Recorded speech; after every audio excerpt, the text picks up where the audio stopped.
No army has ever breached the Deeping Wall or set foot inside the Hornburg. Helm's Deep has one weakness. Its outer wall is solid rock, but for a small collar at its base, which is little more than a drain. Today's battle is a reenactment of the Battle of the Hornburg during the War of the Ring. King Theoden of Rohan leads his forces to take refuge at Helm's Deep, while Saruman's army marches from Isengard to begin the assault. Welcome to our annual Battle of Helm's Deep, located in British Columbia, Canada.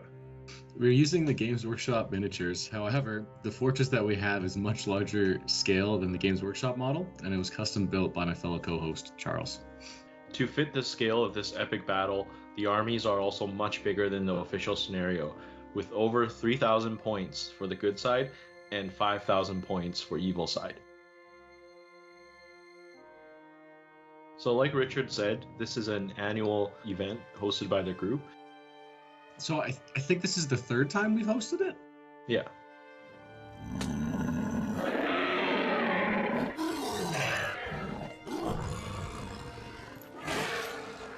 So here's the thing with evil. For the first little bit before the ride out, they actually keep coming back continuously every single turn. Yeah, so each time an Uruk-hai dies, we roll a dice. On a 5-up, they come back. This is to represent endless waves and waves of assaulting the fortress of Helm's Deep. What's happening out there? Shall I describe it to you? Or would you like me to find you a box? So scoring for this scenario is based on which side controls the Deeping Wall in the keep, as well as evil will score points for killing heroes, while good scores by keeping their heroes alive at the end of the game. Alright, so we have this iconic scene with Haleth and Aldor.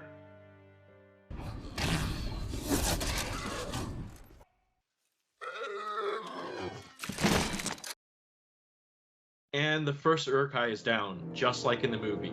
So it begins. Aldor, he shoots first in the first turn, gets one kill, and then does absolutely nothing else for the rest of the game. But it's so iconic. And the entire evil force starts to move forward. Luckily, we had 4 players to help move the massive evil force. It's over 400 models that evil has to move at the beginning of the game. And here we see a separate force heading straight for the gate. And that battering ram is just amazing. I believe it was custom built by Simon, who is one of the captains of evil. And as evil finishes their move, good starts their shooting. But there doesn't seem to be that many elves on the Deeping Wall. We've got a few behind the wall in reserve, but it's going to take more than just arrows to protect this fortress.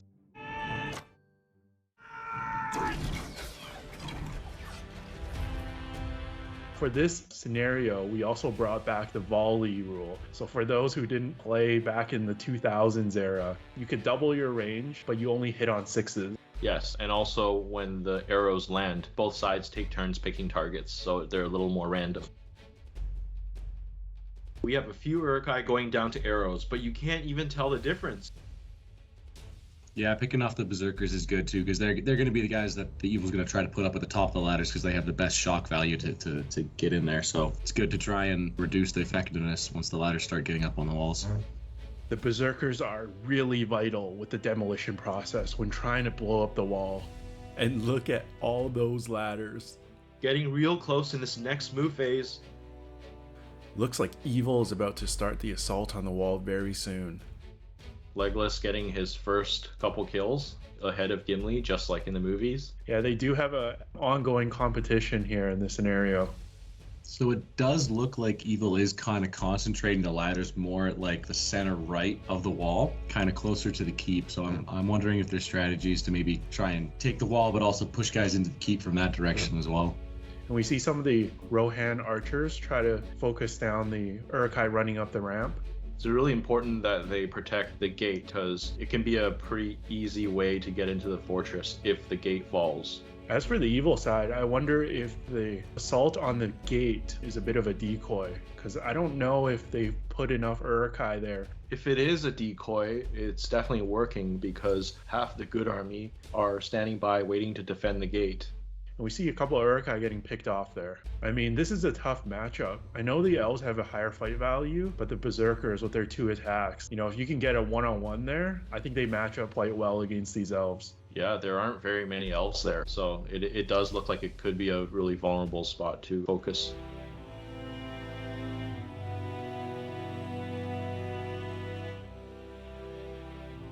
With the ladders mounted, the lines are about to clash. And we have heroes like Aragorn and Gimli that are great in combat that need to do work right now. Yeah, and that elf banner is going to be doing double time, he's going to have to be running wherever there's a fire just to try and make sure the elves there can hold well. If anything, I'd be tempted to send a contingent of Rohan warriors down from the keep, maybe to assist. I don't think the keep is as threatened. The wall needs as many bodies as they can get. Even if they just had their throwing spears, just trying to get some fire down on the guys on the ladder just to slow down the influx, that'd be helpful. It's tough taking down these Uruk-hai with their defense 6. Their armor is thick and shields broad. Yeah, and they're pretty brutal in combat.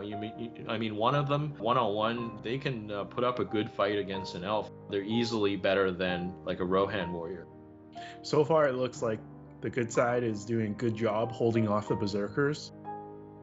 Now the combat is in full swing. Evil has a big group of crossbows moving up and getting ready to fire. They might be taking down a lot of elves very, very soon. Yeah, it looks like there's a healthy amount of elves there, but I'm guessing probably none of the major heroes, so... Yeah, and like we mentioned before, all the Uruk-hai that died in the turns previous are just coming back now, so, it's quite demoralizing for the good side.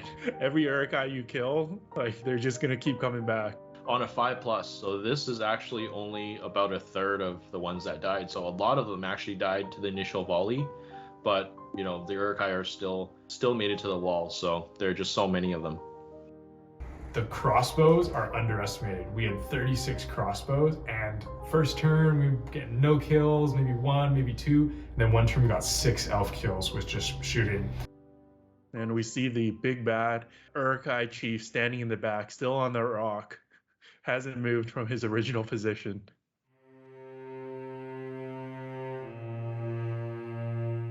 I think good side has to be very careful of the bomb right now because I can't tell where it is in the horde.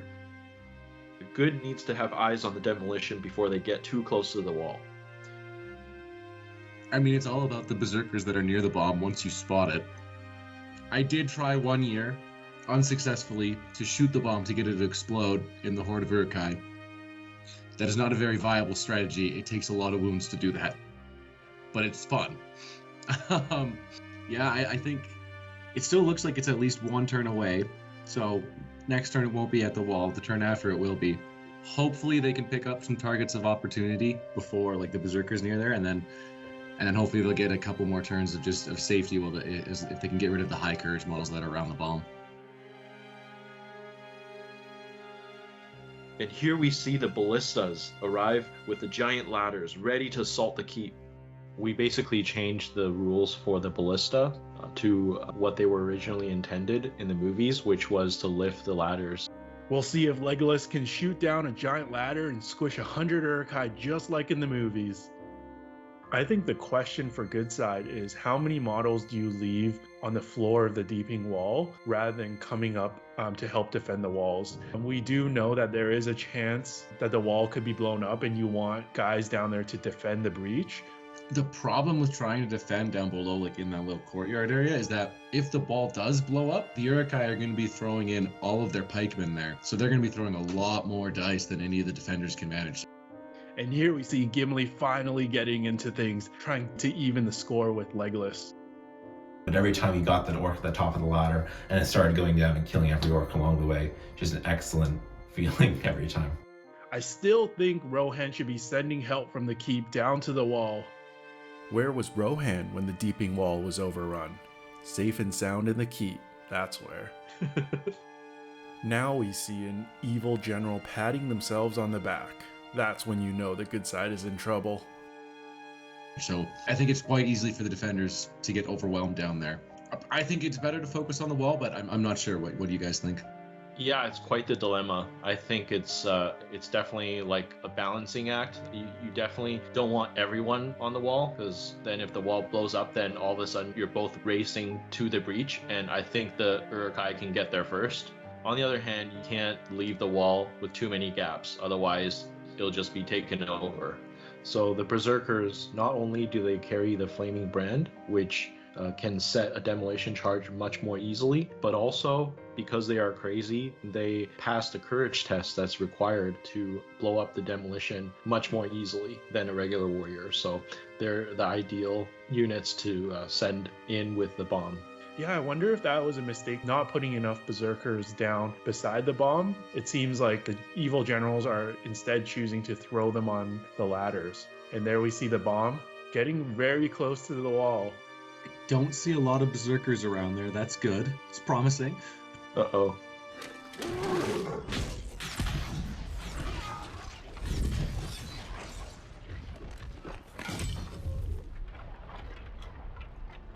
That is a huge chunk of stone being removed right now. Wow. Double sixes on a courage test, a 6 to blow up the wall, and then a 6 for number of wounds. Yeah, who needs berserkers to blow up the battlements? That group of models just instantly removed from the board. A little relief for the good side. A couple of ladders went away with it, but not a very great trade for them. When Ben rolled that 6 he desperately needed to blow up the wall, everyone stopped what they were doing, looked in horror as Charles began putting the debris down, crushing Uruks and elves as it goes. And yeah, Deeping Wall Game Breach is always one of the most fun moments of the game. I love this special rule. It adds so much to like the cinematic nature of the wall exploding. Definitely one of my favorite moments, rolling 4 6s in a row to not only nuke the Deeping Wall, we also killed Legolas, which was one of our targets, so that was great.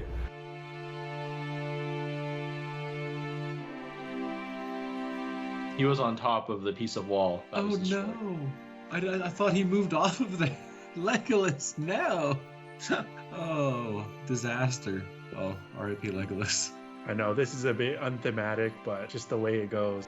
You know what? Those rocks, the 3 that landed out in front of the Deeping Wall, actually looks like they're going to help the defenders still a lot, just because they're going to be limiting the amount of models that can flood through there just by creating choke points. So maybe there is hope for the good side. It was wonderful to see the great ladder go up. And I'm so sorry that Legolas got killed off so early in the game, because otherwise he would have had that chance to shoot it down and take down 50 guys. Everything just suddenly turned. We got the breach in the wall. The entire Deeping Wall is just flooded. Giant ladders going up to the keep. And now the battering ram finally reached the main gate. Did they send a ladder up behind it as well? Yeah. I still love this miniature ladder just right behind the battering ram. It's fantastic. Why not? I always find it remarkable how once the horde actually pushes up, it doesn't look like there's like 200 or 300 Uruk-hai there, but it's still an incredible amount of models, and you just can't really tell that it actually is. And good side does not have a lot of models down on the ground. We do see Gimli there, but the Uruk-hai are just pouring through the hole in the wall. Yeah, evil side wastes no time filling the breach. It's going to be a tough battle holding that with the handful of elves that are left behind the wall. Hopefully Gimli can really make an impact there. Presumably Legolas was up on kills, so like Gimli should be getting his bonuses to wound, right? Probably not for long. Just enough for vengeance.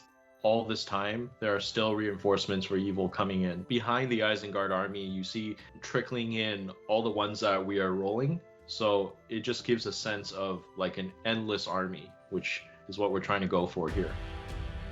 And here we have the iconic scene of Aragorn and Gimli sneaking to the side of the keep to try to defend the gate. I believe at this point the gate was on 1 wound.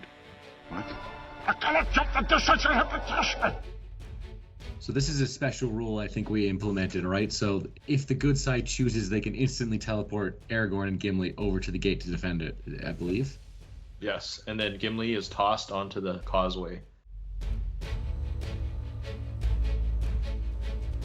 They actually modeled a specific Gimli conversion for this. That is awesome. Look at him just crashing into those couple of guys. Saving the gate just in time before it got destroyed. When we brought the battering ram up to the gates, and in the first turn we got a wound, and the second turn we got a wound, and it looked like we were going to take the whole gate down, and then out of the blue, the dwarf throwing, and then Aragorn and Gimli are fighting for their lives, and they managed to hold the gate for one more turn together. And just at the very last turn, I could not get that one, and the gates held. And the elves still trying desperately to hold off the attackers. Didn't see Haldir. Was he still alive over there? Some good hero still on the wall. I believe Haldir died during the battle on the wall. Oh no. As it should be. Yeah, that wall is starting to look awfully thin for elves. All right, let's check in with the royal family to see how they're doing. The king is not happy. Yeah, things are not looking good for good here.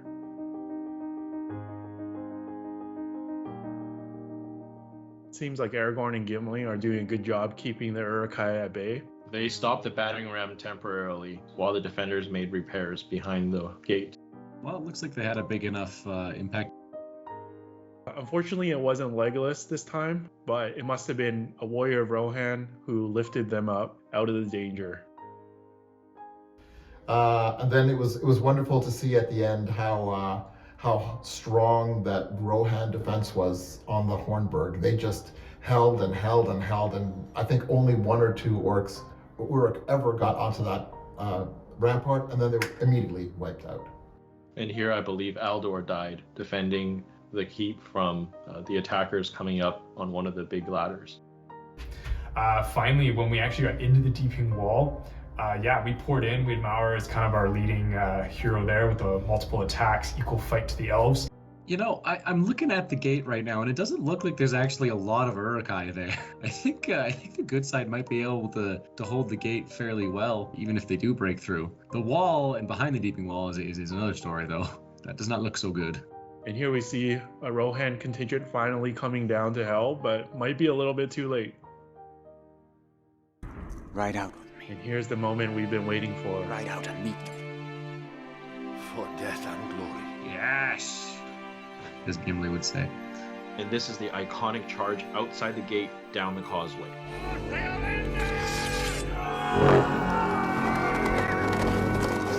Fortunately, no Legolas.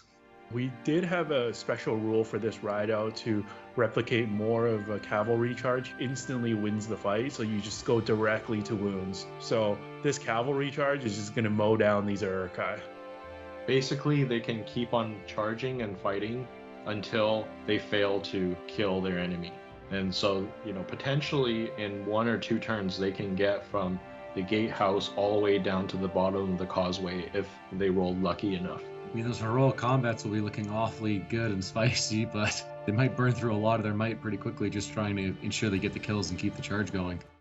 The gates held, and they held long enough to allow the great charge down the causeway. That was a wonderful moment. I think between 6 and 7 minutes, they killed 23 figures off that causeway. That was a great moment.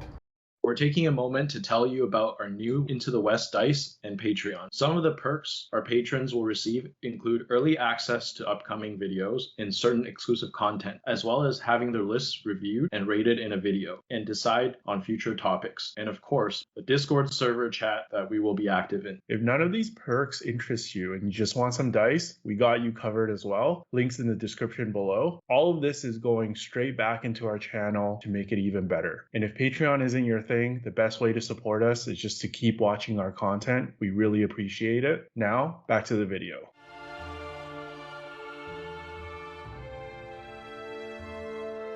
And here we have the dawn of the next day. What started out as the Siege of Helm's Deep has now become the Battle of Helm's Deep. Gandalf arrives with Éomer and tons of Riders of Rohan, and they're here to save the day. Yeah, that's a lot of Riders of Rohan. And keep in mind, by this point, the Isengard army is no longer being replenished. So this will essentially just be a fight to whoever gets quartered first.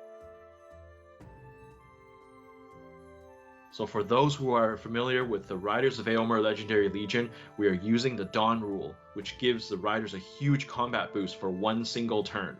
Hopefully, this boost will help them turn the tide. So I think it's really going to come down to all these the heroes that are left alive, right? Both sides are going to be trying to get the picks just so they can earn enough points.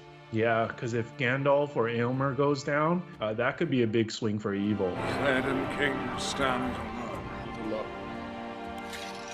Go hit him!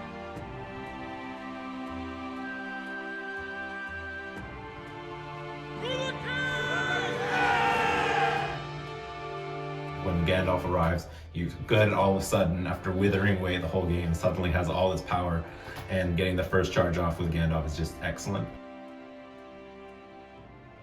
Evil has won every single one of the past events, so this is far from over.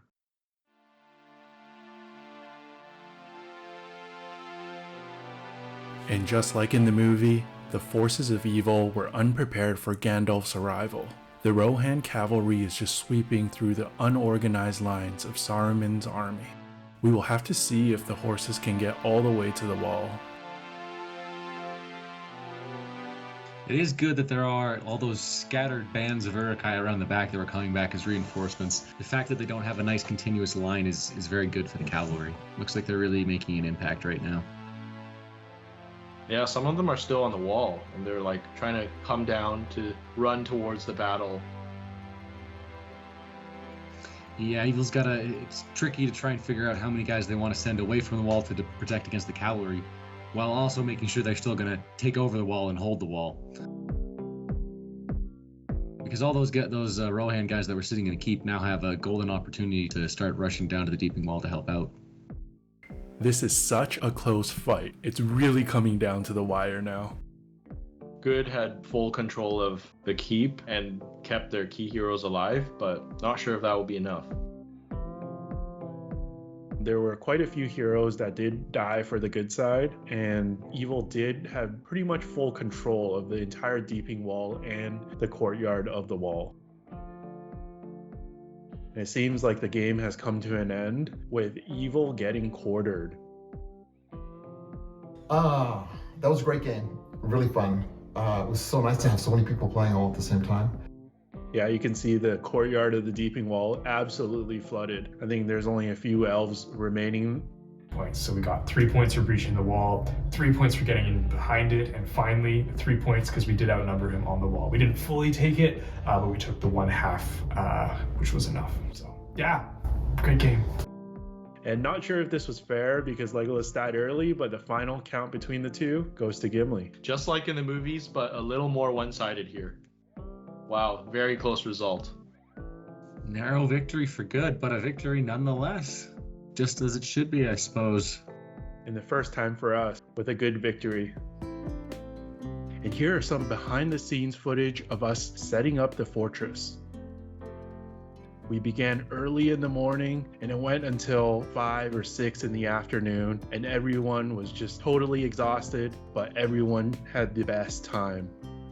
Thanks to everyone for watching. Look forward to the next one.